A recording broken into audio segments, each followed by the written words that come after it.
Hey, how's it going? I thought I'd do a quick video about backfiring on small block Chevys.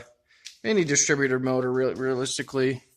Obviously, not going to be an issue with LS motors or anything more modern, but I have this motor filleted apart basically because I was getting backfiring out of it. So, quick background story. I have in this thing, it's a 383 cubic inch stroker small block, probably about 400 horses. Flat top pistons, so that brings about to 10.5 to 1 compression, and some decent heads, and then some basically standard ignition. This is from an '88 GMC Jimmy that I've cut up and tubed, and it's for off-road use, obviously.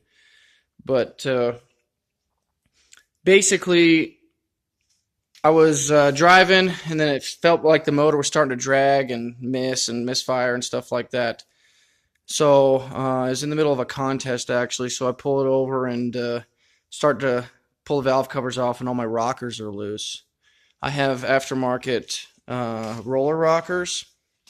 So my initial thought was somehow I screwed up the lock nut on there and that they were coming loose. So I basically relashed all of the loose rockers and tried to fire it back up, and then it was even worse. So then it started backfiring out the exhaust and up the carb. Well, I don't really have a carb. It had a TBI on it.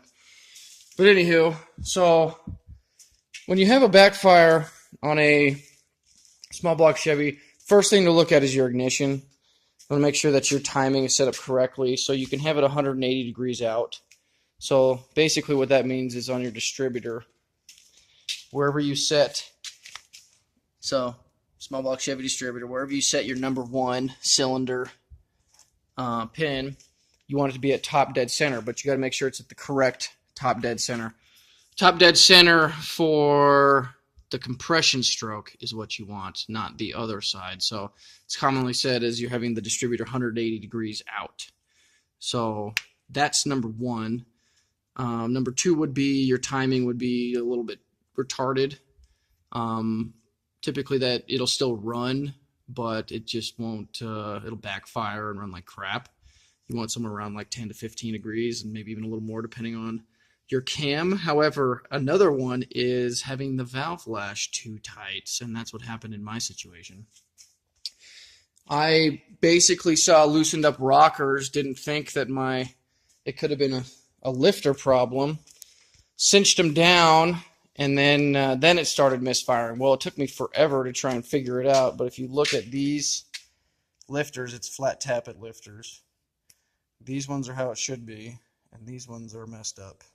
The plunger should be up against the retaining clip there.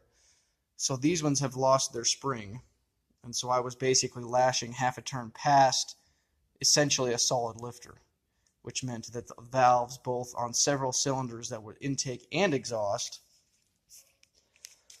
were left open. So it was backfiring out the exhaust and up the carb. So I figured I'd show you a little something, the 3 main things to think about when you have backfiring, particularly if it's going both ways. You probably aren't going to run into this issue randomly unless you have recently lashed the valve. So if you just built a motor and it's doing it, that's one thing that it could be. Anywho, thought I'd let you guys know.